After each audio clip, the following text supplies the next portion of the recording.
고린도 전서를 이제 강의한다는 뜻은 이제 고린도 전서를 1장서부터 부분해서 끝까지 우리가 살펴보겠다는 그런 의미입니다. 우리 예전에 창세기를 그렇게 살펴봤듯이 앞으로 고린도 전서를 그렇게 하나님의 말씀을 살펴보려는 계획입니다.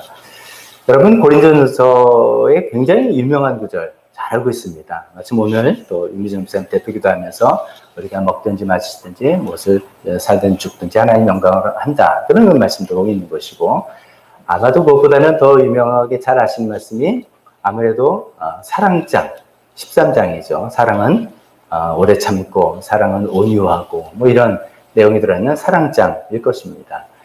그 밖에 또 고린도 전서의 말씀 중에 여러분 잘 아시는 말씀들 많이 있겠죠. 나는 또 부활장 어떻습니까? 고린도서 15장 정말 부활에 대한 내용을 잘 정리해 놓은 우리에게 알려주시는 그런 귀중한 부분이기도 하죠. 그 다음에 또 이런 말씀도 잘 알 겁니다. 우리가 이제 살다 보면 여러 가지 어려움도 당하고 소위 우리가 시험 당했다 뭐 이럴 때 사람이 감당할 시험밖에는 하나에 안 주셔. 이런 말을 우리가 많이 인용하잖아요. 그것은 바로 고린도전서 10장 13절의 말씀입니다. 이 밖에도 고린도전서에는 우리가 이 말씀이 여기 있었어? 라고 모르셨을지도 모르지만 굉장히 많은 잘 알려진 또 우리 삶에서 많이 우리가 붙드는 그런 말씀들이 담겨져 있는 그런 성경 말씀입니다. 그래서 이제 그 말씀들을 우리가 좀 살펴보려고 하는데, 저는 제가 왜 고린도전서를 강의를 하는가, 어떤 의도인가, 또 우리가 여기서 무엇을 얻을 수 있을까라고 생각할 때 큰 그림으로 이렇게 생각해 보면 좋겠습니다. 즉 다른 서신서도 많은데 하필은 고린도전서냐라고 할 때 고린도후서도 마찬가지겠지만 고린도전서를 보면은 굉장히 구체적인 상황들이 많이 나와 있습니다. 일반적인 서신보다 더 우리가 쉽게 알 수 있는 실제 사건들, 케이스들이 거기 잘 기록이 되어 있습니다. 근데 그런 것을 보면 고린도 교회가 결코 이상적인 교회는 아니었다라는 것을 볼 수가 있습니다. 사실은 세상에 이상적인 교회는 없죠. 흔히 그런 말 하지 않습니까? 이상적인 교회를 찾아가서 내가 가는 순간 그 교회는 이상이 깨진다. 왜냐면 내가 죄인이기 때문에. 뭐 이런 말도 있듯이 이상적인 교회가 없는데, 고린도 교회는 단순히 이상적인 교회가 없다 정도가 아니라 문제가 굉장히 많은, 신약 성경에 나오는 교회들 중에 굉장히 교회가 이래도 되나 싶은 생각이 들 정도로 문제가 많은 교회입니다. 우리가 흔히 초대교회로 돌아가자라고 하는 어떤 슬로건 같은 거를 이야기할 때 고린도 교회로 돌아가면 안 됩니다. 그만큼 문제가 많은 그런 교회입니다. 그래서 많은 문제가 있고 많은 이슈들이 있었는데 거기에 대해서 답변을 해주는 그런 편지 내용이죠. 그러다 보니까 우리 실생활에 도움이 되는 것 같습니다. 실제 케이스들이 나오기 때문에 우리도 그 비슷한 경우를 할 때 이럴 때는 이렇게 해야 되는구나를 좀 구체적으로 이론보다는 어떤 그런 실제 상황을 잘 말씀해 주시는 것 같습니다. 그래서 어떤 실제 상황에 도움이 되겠다 이런 측면에서 먼저 우리가 생각해 보겠고요. 근데 두 번째로 왜 하필 고린도전서냐라고 할 때는 그 실제 상황에 대한 설명이, 예를 들어서 짜장면을 먹을까요? 짬뽕을 먹을까 했더니 짬뽕 먹어 이렇게 해야 되는 게 아니라 왜 짬뽕을 먹어야 되는지, 그러니까 왜 실제 상황을 이렇게 해결해야 되는지에 대한 깊은 성경적인 내용이 담겨 있습니다. 즉 다시 말해서 우리가 목이 말라서 그냥 우물에서 물 한 바가지 먹고 갈증을 해소하는 차원이 아니라 그 밑에는 깊은 셈이 있다는 것이죠. 그 깊은 셈에서 나온 어떤 답변이기 때문에 우리가 그 답변에 대한 설명도 도움이 되고, 또 어떤 때는 우리하고 또 좀 안 맞을 때도 있어요. 그래서 참고도 되지만 우리 관심은 그 깊은 셈, 사도 바울이 그 답변을 할 때 성경적인 어떤 진리에 근거해서 이야기하는 그런 것들을 우리가 또 다 곱씹어보고 묵상하면 우리가 다른 상황에서도 얼마든지 우리가 또 적용해 보면서 살 수 있는 그런 귀한 내용들이 담겨 있습니다. 그래서 실제 상황도 도움이 되고 그 실제 상황을 설명하는 깊은 성경적인 진리, 이것도 우리가 붙들면서 같이 그런 그것을 배워나가는 기대를 가지고 고린도전서를 같이 살펴보려고 합니다. 오늘은 고린도전서를 앞으로 쭉 살펴보려고 하는데 좀 배경 설명을 좀 해드리면 좋겠다는 생각이 듭니다. 왜냐하면 뭐 여러분들 안 그러시겠지만 저의 이제 우려 중에 하나는 성경을 피상적으로 접하다 보니까 그냥 어떤 한 내용만 딱 떼서 내가 붙들거나 뭐 곱상 힘이 없거나 하는 건데, 이 성경 말씀은 특히나 이것은 편지 아닙니까? 고린도 교회에게 사도 바울이 쓴 편지인데, 편지는 어떤 상황이 있는 거예요. 맥락이 있는 거죠. 배경이 다 있고 어떤 스토리가 있습니다.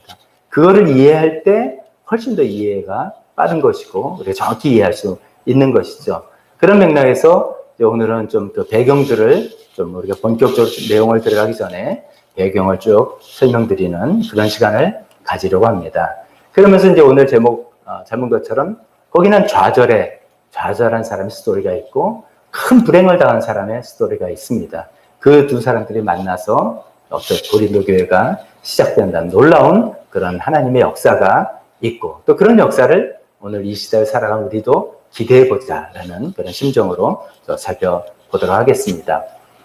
고린도전서는 이제 고린도 교회에게 쓴 편지, 사도 바울이 쓴 편지, 뭐 이렇게 기본적으로 한다면, 사도 바울이 고린도 교회 거기서 사역을 했었습니다. 1년 6개월 동안 사역을 해서 굉장히 친근감이 있고 자기가 개척한 교회라고 볼 수 있죠. 그런 곳에 이제 어떤 이슈들이 생겨서 거기다 이제 편지를 쓴 건데, 그럼 애초에 사도 바울은 고린도를 처음에 왜 가게 됐나?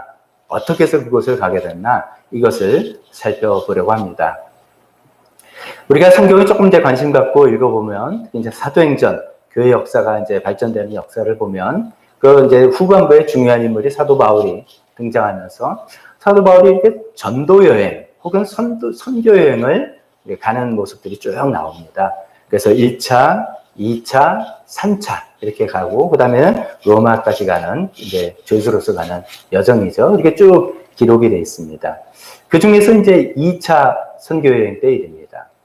우리가 좀 지도 같은 것을 좀 참고도 해보시고 머리에 한번 그려보시면 지금의 중동 지역을 생각해 봐야 되겠고, 거기 이제 이스라엘이 있고 이스라엘 북쪽에 터키라는 나라가 있지 않습니까? 사도 바울은 이제 터키 쪽, 지금의 터키 지방에서 선교 활동을 1차 때 한 거예요. 그래서 2차도 이제 다시 그곳을 좀 방문해보고, 또 거기서 조금 연장해서 사도 바울 계획은 터키 쪽에서 계속 선교 활동을 하려고 했었습니다. 그래서 처음에 이렇게 시작했습니다. 그런데 이상하게도 뭐 길이 자꾸만 막히는 거예요. 뭐 안 되고, 정확한 상황을 성경에 기록하고 있지는 않지만 예전처럼 이렇게 좀 잘 안 되는 것이죠. 그걸 이제 그러다 생각하니까 이게 하나님의 뜻이 아닌가 보다라는 생각을 하게 됐습니다. 그러다 이제 드로아라는 곳에까지 도착했는데, 거기서 성령께서 환상을 통해 나타나서 마게도니아 사람의 환상을 보여준 것이죠. 그래서 마게도니아는 벌써 바다를 건너서 지금의 그리스 북부에 있는 지역인데, 그쪽 사람의 복식을 한 사람이 나와서 우리를 도와달라. 그래서 내 원래 계획은 난 이 터키 지방인데 하나님께서 나를 이쪽으로 인도하시나 보다 라고 생각해서 자기 생각을 내려놓고 바다를 건너서 마게도니아, 지금의 그리스의 북부 지역으로 가게 됐습니다. 마게도니아 가서 이제 첫 번째 그 성읍에 들어간 것이 빌립보 성읍입니다. 그 마게도니아 주의 수도인 것이죠. 제일 큰 성이죠. 거기 가서 이제 회당도, 유대인들은 회당도 없고, 그래서 보니 강가에 여인들이 있어서 어떻게 이야기하다가 정말 귀한 한 여인을 만나게 됐습니다. 루디아라는 장사를 하는 여인을 만나서 그 여인이 예수님을 믿게 되고 사도 바울의 좀 후원자가 되기도 하고 그랬습니다. 근데 거기서 이제 여러 가지 해프닝이 있었죠. 어떤 귀신 들린 여종이, 또 귀신 들린 힘으로 막 점쳐주고 주인에게 돈을 벌어준 여종이 사도 바울 안에 성령이 모으고 여기서 막 이제 난 당신이 누군지 안다 뭐 이런 얘기하다가 그 귀신을 쫓아내주니까 돈벌이가 끝인 주인이 고소를 하게 되고, 그리고 거기서 뭐 이제 난리가 나게 된 거죠. 그래서 결국 사도 바울은 빌립보에서 감옥까지 가게 된 것입니다. 근데 감옥에 갔지만 거기서 바울과 실라는 믿음을 좌절하지 않고 거기서 찬양을 하고 하나님께 감사 기도할 때 우리가 이제 많이 들었죠. 문이 막 흔들리고 열리고, 그래서 이제 빌립보 간수는 죄수들이 탈옥했구나 생각해서 막 스스로 자결하려고 할 때 괜찮다라고 이야기를 해주고 오히려 그들에게 복음을 전하고, 그래서 빌립보 모든 간수와 그 집안들이 예수님 믿게 되는 그런 이제 놀라운 일들이 생겼지 않습니까? 그게 이제 첫 번째 빌립보인데, 그래도 거기서 이제 오래 있지는 않고 이제 여러 가지 이제 뭐 이제 치안 담당하는 사람들이야 막 그래서 이렇게 나가라고 이렇게 좀 하는 거예요. 그래서 빌립보에서 이제 뭐 이렇게 더 있고 싶어도 있지 못하고 이렇게 나와서 그 다음에 데살로니가라는 도시로 갔습니다. 데살로니가는 마침 유대인의 회당이 있습니다. 유대인들이 제법 있다는 뜻이죠. 거기 가서 이제 우리가 갖고 있는 구약 성경을 가지고 예수란 분이 우리가 기다리던 그 메시아다라는 것을 아주 성경적으로 막 설파한 것입니다. 그것에 이제 감동을 받고 아 그렇구나 하고 믿게 된 사람들도 있었습니다. 그런데 이 데살로니가 유대인들이 아주 못된 사람이에요. 동네마다 분위기가 좀 다른 것 같은데 데살로니가에 있는 유대인들은 성경에 뭐라 하냐면 불량배 패거리다 이렇게 표현했습니다. 그런 사람들이 우리는 유대인 사람인데 저 사람이 와서 뭐 이상한 이야기 하는 것 같다 그래가지고선 그걸 이제 뭐 좀 이렇게 신사적으로 좀 말로 좋게 하는 게 아니라 막 떼거지를 써가지고서 막 요즘 말로는 고발을 하고 고소를 하고 막 조폭처럼 이렇게 할 거면 이렇게 한 겁니다. 제가 이제 데살로니가 이야기 듣고 참 좀 실망했었어요. 이제 가끔 여러분들 이제 수입 잼 같은 거, 과일 잼 이렇게 보시면은 원산지가 어딘가 보면 그리스 데살로니가라고 쓴 것들이 제법 있습니다. 뭐 제가 요새는 뭐 자세히 안 봤지만 꽤 많이 봤어요. 그거 보고 데살로니가에서 만든 잼이네. 지금도 큰 도시로 되어 있는 도시예요. 근데 잼은 맛있게 만들었는지 모르지만 이곳에 있는 유대인들은 아주 그냥 좀 터프한 사람, 못된 불량배들이에요. 그래가지고서 이제 뭐 사도 바울이 거기서도 뭐 도대체 뭐 있을 수가 없는 거예요. 그래가지고선 또 3주 만에 베레아라는 도시로, 작은 도시로 이동했습니다. 베레아 갔더니 이제 거기 있는 유대인들은 성경 표현으로 좀 더 고상한 사람이다. 예전 표현은 더 신사적이다. 이렇게 됐습니다. 같은 유대인이지만 사도 바울이 하려는 말을 좀 들어봅시다. 또 따져봅시다. 이렇게 이제 좀 신사적으로 또 진지하게 대했던 사람들이죠. 그래서 우리가 또 베레아인들처럼 성경 말씀을 진지하게 좀 듣고 살펴보자. 뭐 이런 이야기도 여기서 유래한 것이죠. 그런데 이제 거기서 이야기를 하고 있는 동안에 데살로니가에 있던 그 못된 유대인들 패거리가 또 여기까지 쳐들어와가지고선 바울이 여기까지 있구나 해서 뭐 또 난동을 피니까 거기서 또 있을 수 없게 됐습니다. 그래서 이제 바울은 여기서 그동안은 이제 실라와 디모데 같이 동행을 쭉 했었는데 당신들은 그냥 여기 좀 있어라. 그리고 자기 혼자 아테네로 또 이동을 했습니다. 이제 혼자 아테네를 갔습니다. 아테네는 우리가 어떤 도시로 다 알고 있지 않습니까? 그 뭐 철학과 뭐 수많은 그 그리스 로마의 신상들이 있는 그런 도시죠. 새로운 지식을 말하고 듣는 일에 몰두한 사람들입니다. 그건 논쟁과 토론과 뭐 이런 이야기만 하는 그런 곳이죠. 사도 바울이 뭐 거기서 막 답답하기도 하고 그래서 이제 기회를 얻어서 설교를 하게 됐어요. 이제 연설이라고 그들은 생각했죠. 그때 이제 이런 이야기, 사도 바울은 예수 그리스도의 부활에 대해서 죽은 사람이 몸으로 부활했다는 그 이야기를 했으니 도저히 이제 받아들이지 않는 거죠. 저 사람 뭐 이상한 소리 하는구나. 그런데 이제 몇몇 사람은 이제 거기서 이제 예수님 믿게 된 사람이 있지만 별로 그렇게 큰 성공을 이루지 못한 채로 아테네를 떠나야만 했던 것입니다. 그래서 아테네를 떠나고 그 다음 도시로 간 것이 우리의 배경인 고린도입니다. 제가 이제 이 말씀을 쭉 이렇게 드리는 이유는 이런 것이죠. 사도 바울이 터키에서 먼저 선교 활동을 하려고 계속 계획을 세우고 있었는데, 하나님께서 성령님의 도움으로 이제 마게도니아 사람 한 사람이 나오고, 우리 도와라. 그러면 기대하는, 하나님께서 하나님 뜻이구나. 그럼 여기 가면은 하나님께서 뭐를 예배해 두셨구나. 이렇게 생각하셨을 거 아닙니까? 갔어요. 빌립보. 또 한두 명은 얻었지만, 또 교회도 개척을 했지만, 그냥 거기서도 뭐 치안관들이 와서 당신 나가라. 뭐 그래서 이제 오래쯤 더 나오고. 그 다음에 데살로니가 갔더니 거기는 뭐 깡패들이 있는 거죠. 거기서 나오고. 베레아 가서 좀 이렇게 하려고 그러는데 깡패들이 여기까지 찾아와서 있을 수 없고. 또 아테네 갔더니 거기는 도대체 복음을 들을 만한 마음밭이 되어지진 않는 그런 도시입니다. 어쩌면은 좌절이죠. 자기는 몸을 들여서 하나님께 드리고 하나님께 순종해서 계속 여기까지 이렇게 이동을 하는데, 물론 나중에 보니까 빌립보 교회도 세워졌고 데살로니가 교회도 세워졌지만, 믿는 사람들도 세워졌지만 짧게 처음에 기대했던 바랬던 그런 일들은 되지 않고 계속 좌절만 있었던 그런 것입니다. 아마도 하나님 이러시려면 애초에 왜 나를 마게도니아로 인도하셨지? 그냥 거기 터키 지방에서 그래도 거기는 좀 여건이 더 좋은데 이렇게 놔두지 않으셨지라는 생각이 충분히 들 만한 그런 좌절의 연속 끝에 이 고린도로 오게 됐다는 그 말씀을 드리려고 한 것입니다. 그럼 이제 우리가 두 번째로 생각할 것은 이 고린도는 대체 어떤 도시인데 어떤 도시길래 사도 바울은 그 다음 행선지를 고린도로 잡았을까라는 것이죠. 우리가 앞으로 이제 고린도 전서를 쭉 살펴보려고 하기 때문에 고린도 전서는 고린도라는 도시 안에 살고 있는 사람들에게 쓴 편지잖아요. 그러니까 그 도시의 분위기나 이런 것들을 잘 우리가 어느 정도 알고 있는 것이 큰 도움이 되겠습니다. 마치 이제 지금도 뭐 서울에 사는 사람에게 어떤 이야기를 하는 것과 저 제주도에 지금 사는 분하고는 좀 같은 대한민국 국민이라도 삶의 현장이 다를 수 있지 않습니까? 시골이나 또 어촌이나 또 다를 수 있는 것이고요. 마치 그런 거 비슷한 것이죠. 고린도는 어떤 도시인지 살펴본다면 먼저 제가 아까 이제 마게도냐의 환상 이렇게 말씀드려요. 마게도냐라 했는데 마게도냐는 지금의 그리스라는 나라가 이렇게 있으면 북쪽 지역입니다. 마게도냐 주 이렇게 생각하면 좋고요. 이 고린도는 그 남쪽, 그 섬, 그 바다 쪽으로 가는 남쪽의 아가야 주라고 다른 주입니다. 아가야 주라고 하는데 그 아가야 주의 수도입니다. 이거는 이제 아까 잠깐 말씀드렸죠. 빌립보는 마게도니아 주의 수도, 이 고린도는 아가야 주의 수도 이렇게 되는 것이죠. 이거 굉장히 큰 도시라는 뜻이죠. 나중에 이제 살펴보겠지만 아가야 주 총독이 고린도에 부임했을 때 또 어떤 일이 또 일어난 일을 우리가 살펴볼 것입니다. 이게 수도고 큰 도시구나 이렇게 첫 번째 기억하시면 좋겠고요. 두 번째는 아주 부유한 항구 도시라는 것입니다. 아주 부유한 항구 도시.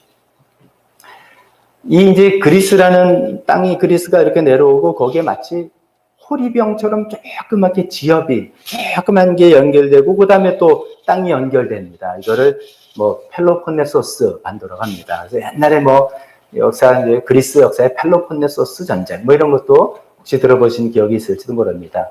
포인트는 그리스 본토가 이렇게 나오고 조그만 지역을 통해서 펠로폰네소스 반도가 있는데 그 지역에 위치한 도시라는 거죠. 근데 이게 이제 어떤 의미를 갖고 있냐면은 이제 바다 이쪽 이탈리아에서 저쪽 터키 쪽으로 항해할 때 먼 길을 가는 것보다도 이 안쪽으로 살짝 가기만 하면은 훨씬 시간도 절약할 수 있고 이 큰 대해를 건너지 않고 안전하게 갈 수 있는 그 장점이에요.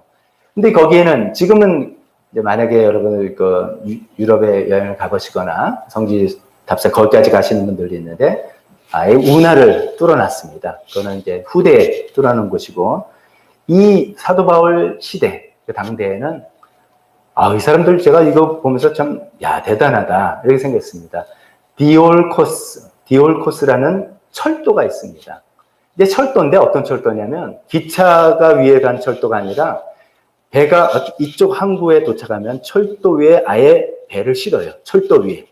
그러니까 트롤리 같은 거죠. 그 아예 배를 싣고 노예들이 그걸 밀고 해서 3시간 동안 해서 바다 이쪽으로 가져가는 겁니다.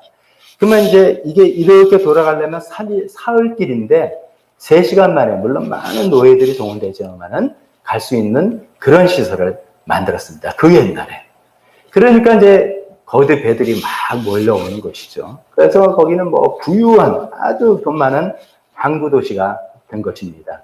항구 도시가 되면 일자리도 많고 거긴 또 지형적인 또 위치 때문에 로마에서도 사람들 오고 그리스 본토가기도 있고 터키 사람들도 있고 북아프리카 사람들 있고 뭐 다인종들이 몰려 사는 그런 메트로폴리탄 그런 도시죠. 큰 도시죠.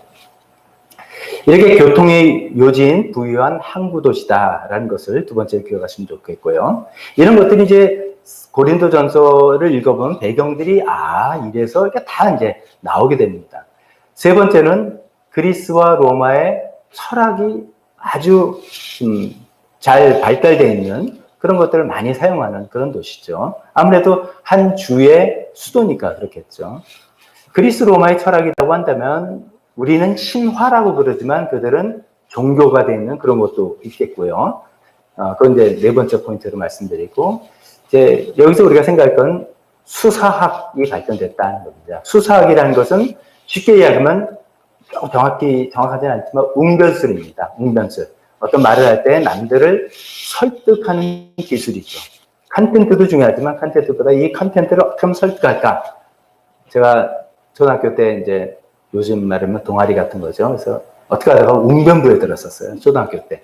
그래서 그 당시 웅변부에서 웅변대회도 많이 참가도 했습니다. 그러면 그때 천편일률적으로 그러죠. 뭐 어떤 내용 하다가 이 연사는 힘주어 고사합니다. 뭐 이런 거예요. 그러면 이제 내용은 별로라도 그 열기에 그 열정이 그냥 뭐 소름이 쭉 올리고 뭐 그런가 보다 뭐 이렇게 되기도 합니다. 뭐 그런 방법이라든지 반복법이라든지 여러 아주 기술적으로 말을 어떻게 하면 설득력 있게 전하는가를 연구하는 학문이 수사학이죠. 이런 것들이 굉장히 로마 시대에 발달했거든요. 이런 것들을 많이 쓰던 사람입니다. 그러면서 또 철학을 좀 한다고 하면서 막 이렇게 했던 그런 사람들이 굉장히 많은 도시예요. 그래서 이제 예를 들면 이제 고린도전서 2장 4절에 제가 읽어보면 사도 바울이 이런 얘기를 하죠. 나의 말과 나의 설교는 내가 이제 고린도 당신들 도시에서 교회를 개척해서 사역할 때 내가 설교를 많이 했는데 그 설교는 지혜에서 나온 그럴듯한 말로 한 게 아니다. 지혜, 여기 이제 그노시스라는 그 철학적인 용어입니다. 그것을 가지고 그럴듯한 말, 내가 수사학적인 기법을 막 사용해서 여러분들을 막 그냥 설득하고 그런 게 아니다. 성령님의 능력으로 나타난 증거로 내가 설교했다. 여러분들이 성령의 감동을 받아서 예수님 믿게 되고 이제 성경 진리에 들어간 거 아니냐라고 이야기를 하게 되는 것이죠. 그만큼 이제 그리스 로마의 철학이 굉장히 배경이 되어 있는 그런 도시라는 것이죠. 네 번째 그리스 도시의 특징은 아까 말씀드린 그리스 우리는 신화라고 하지만 그들은 종교라고 말씀드렸잖아요. 굉장히 많은 신전들이 있었습니다. 항구 도시니까 어떤 신을 숭배했겠습니까? 1차적으로 바다의 신 포세이돈 신전이 있었고요. 그 밖에도 뭐 열몇 가지가 있었다라고 이야기하는데 포세이돈보다 더 중요하게 우리가 생각하는 것은 사랑의 여신인 아프로디테입니다. 비너스라고도 부르기도 하는 사랑의 여신. 말이 사랑이지 이거는 사랑이면서 성의 에로스이기도 하죠. 이제 아프로디테 신전은 이제 고린도전서를 이해하는데 굉장히 좀 중요한 내용이고 어떤 내용을까지 말씀을 여러분들 아셔야 되냐면 그 당시에 신전은 우리처럼 와서 고상하게 정말 예배드리고 건전한 성도의 교자 그런 게 아니라 자기의 욕망을 그저께 신에게 우리가 얼마 전에 가짜 신 쭉 우상에 대해 살펴보면 딱 그런 것이죠. 신전에 제물 드리고 막 해서 온갖 좀 소위 난잡한 그런 행동까지 하는 것이죠. 그 신전은 특히나 사랑의 여신의 신전이기 때문에 거기는 신전 창기가 기록이 하나 1000명 정도까지 늘 상주하고 있었다고 합니다.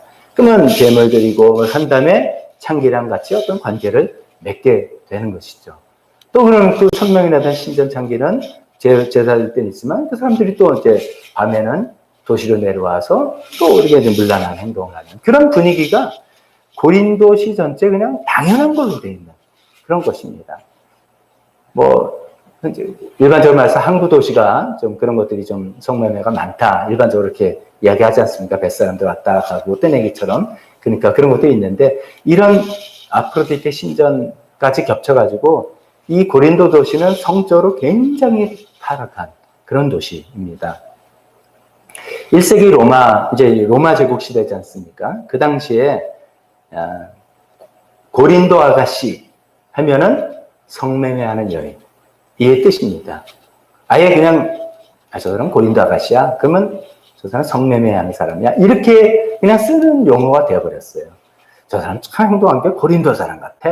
이렇게 말하면 굉장히 성적으로 난잡한 사람이야. 이런 뜻의 표현으로 사용되는 그런 도시였던 것이죠.